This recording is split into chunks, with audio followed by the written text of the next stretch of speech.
بسم اللہ الرحمن الرحیم۔ سیرت النبی کی ایک اور قسط لے کر ہم آپ کے سامنے حاضر ہوئے ہیں۔ گزشتہ والی قسط کے اندر ہم نے بیان کیا تھا کہ قریش مکہ نے جب دیکھا کہ مسلمانوں نے حبشہ کی طرف ہجرت کی، پہلی دفعہ جب ہجرت کی تو قریش والوں نے روکنے کی کوشش کی، اس میں ناکام ہوئے۔ پھر دوسری دفعہ مسلمانوں نے ہجرت کی، اس کو روکنے کی کوشش کی، اس میں بھی ناکام ہوئے۔ تو پھر قریش والوں نے مشورہ کیا اور مشورہ کر کے ابو طالب کے پاس آئے اور ابو طالب سے مطالبہ کیا کہ آپ اپنے بھتیجے کو ہمارے حوالے کریں، اس کے بدلے میں ہم ایک جوان آپ کے حوالے کرتے ہیں، آپ اس کی رکھوالی کریں اور ہم آپ کے بھتیجے کو قتل کریں گے۔ تو ابو طالب نے جو جواب دیا تھا وہ گزشتہ والی ویڈیو کے اندر ہو گیا۔ پھر قریش والوں نے ایک مشورہ کیا تھا اور مشورہ اس بات پہ کیا تھا کہ نبی اکرم صلی اللہ علیہ وسلم کو معاذ اللہ قتل کر دیتے ہیں۔ تو مشورہ کرنے کے بعد ابو جہل نے انعام مقرر کیا اور یہ کہا کہ جس نے نبی اکرم صلی اللہ علیہ وسلم کو قتل کیا تو اس کو 100 اونٹ انعام میں دوں گا۔ حضرت عمر اس وقت مسلمان نہیں تھے، تو حضرت عمر رضی اللہ تعالیٰ عنہ فرماتے ہیں میں نے خود ابو جہل سے پوچھا کہ آپ نے جو یہ اعلان کیا ہے کہ آپ 100 اونٹ دیں گے اگر کسی نے محمد کو قتل کیا، تو ابو جہل نے کہا ہاں بالکل میں نے یہ وعدہ کیا ہے، میں اس کا کفیل ہوں کہ جس نے بھی محمد کو قتل کیا تو میں اس کو 100 اونٹ انعام میں دوں گا۔ تو حضرت عمر فرماتے ہیں کہ میں نے تلوار لی اور محمد نبی اکرم صلی اللہ علیہ وسلم کو قتل کرنے کی غرض سے میں چل پڑا۔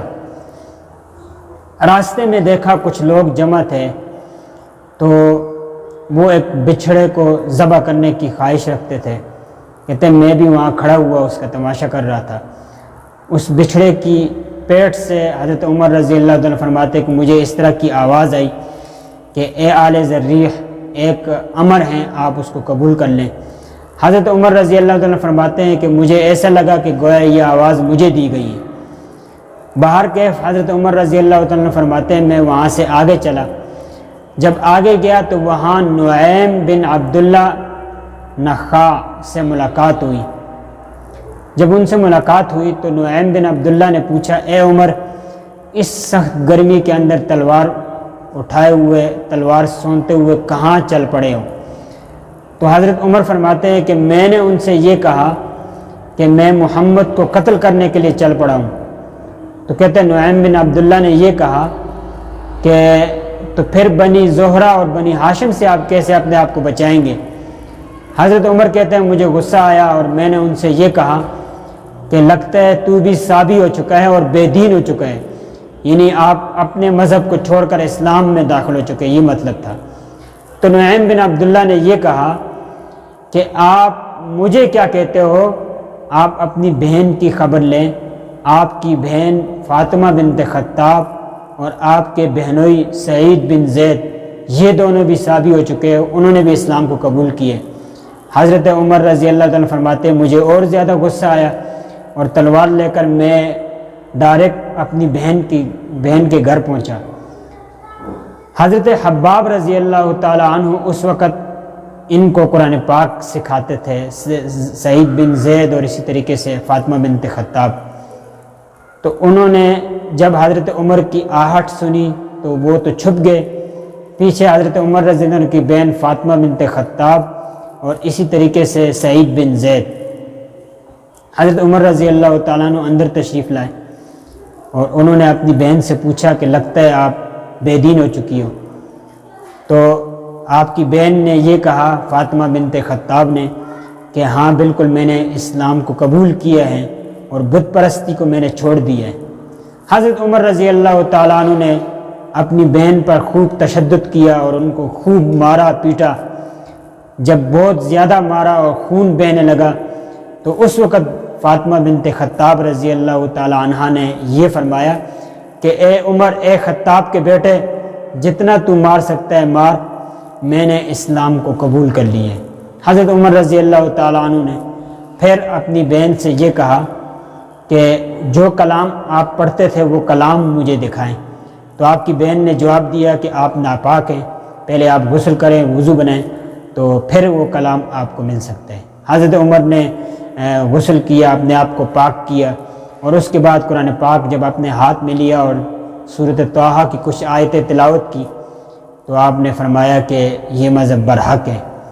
اتنے میں سعید بن زید رضی اللہ تعالیٰ عنہ بھی باہر نکلے، حضرت حباب رضی اللہ تعالیٰ عنہ بھی باہر نکلے اور انہوں نے یہ کہا کہ مبارک ہو، آپ نے اسلام قبول کر لیا۔ حضرت عمر رضی اللہ تعالیٰ نے فرمایا کہ آپ مجھے محمد کے پاس لے جائیں، تو آپ کو حضرت حباب رضی اللہ تعالیٰ نے لے کر نبی اکرم صلی اللہ علیہ وسلم کے پاس آئے۔ آپ علیہ السلام اس وقت صحابہ کرام کے ساتھ دارالارقم میں موجود تھے۔ جب حضرت عمر رضی اللہ تعالیٰ عنہ نے دستک دی تو اب صحابہ کو خوف بھی تھا کہ حضرت عمر چونکہ بڑے سخت آدمی تھے۔ بہرحال نبی اکرم صلی اللہ علیہ وسلم کے پاس جو صحابہ موجود تھے اس میں حضرت حمزہ رضی اللہ تعالیٰ عنہ بھی موجود تھے۔ حضرت حمزہ رضی اللہ تعالیٰ عنہ نے فرمایا کہ جا کر دروازہ کھول دیں، اگر یہ خیر کے ارادے سے آیا ہے تو اس کو خیر نصیب ہوگی، اور اگر یہ شر کے ارادے سے آیا ہے تو ہم نبی اکرم صلی اللہ علیہ وسلم کی دفاع کر سکتے ہیں اور اس دفاع میں حضرت عمر کو قتل بھی کر سکتے ہیں۔ بہرحال دروازہ کھولا گیا، حضرت عمر رضی اللہ تعالیٰ عنہ اندر تشریف لائے، نبی اکرم صلی اللہ علیہ وسلم کے پاس پہنچے۔ نبی اکرم صلی اللہ علیہ وسلم نے حضرت عمر رضی اللہ عنہ کا کرتا پکڑ کے کھینچا اور کہا، اے خطاب کے بیٹے کیا ارادہ ہے؟ تو آپ نے فرمایا کہ میں اسلام قبول کرنا چاہتا ہوں۔ چنانچہ آپ نے اسلام قبول کر لیا۔ یہ حضرت عمر رضی اللہ تعالیٰ عنہ کا ایک واقعہ ہے اسلام قبول کرنے کا، ایک ظاہری سبب ہے۔ اصل میں نبی اکرم صلی اللہ علیہ وسلم نے دعا فرمائی تھی کہ اے اللہ حضرت عمر بن خطاب یا ابو جہل بن ہشام ان میں سے کسی ایک کو مسلمان بنا دیں، اور تاکہ اسلام کو ایک تائید ملے۔ تو پھر وحی کے ذریعے سے نبی اکرم صلی اللہ علیہ وسلم کو علم ہو چکا تھا کہ ابو جہل ایمان نہیں لانے والا۔ حضرت عمر کے بارے میں وحی میں آ گیا تھا، وحی کے ذریعے بتلا دیا گیا تھا کہ حضرت عمر اسلام قبول کریں گے۔ تو پھر نبی اکرم صلی اللہ علیہ وسلم نے خاص کر حضرت عمر بن خطاب کے لیے دعا فرمائی تھی، اور آپ نے فرمایا تھا کہ اے اللہ حضرت عمر بن خطاب کے ذریعے سے اسلام کو مضبوط کر۔ تو اس طریقے سے جو اصل نبی اکرم صلی اللہ علیہ وسلم کی جو دعا تھی یہ دعا قبول ہوئی، اور حضرت عمر رضی اللہ تعالیٰ نے اسلام قبول کیا۔ اور قریش کا یہ والا جو مشورہ تھا اور یہ جو ان کا منصوبہ تھا کہ معاذ اللہ نبی اکرم صلی اللہ علیہ وسلم کو قتل کرنا ہے، اس میں بھی وہ 100% ناکام ہوئے، اور نبی اکرم صلی اللہ علیہ وسلم محمد کو قتل کرنے کی غرض سے جو چل پڑے وہ خود محمد کے دیوانے بن گئے۔ اسی پر اکتفا کرتا ہوں، ملتے ہیں بہت جلد ایک نئی قسط لے کر۔ بہت شکریہ۔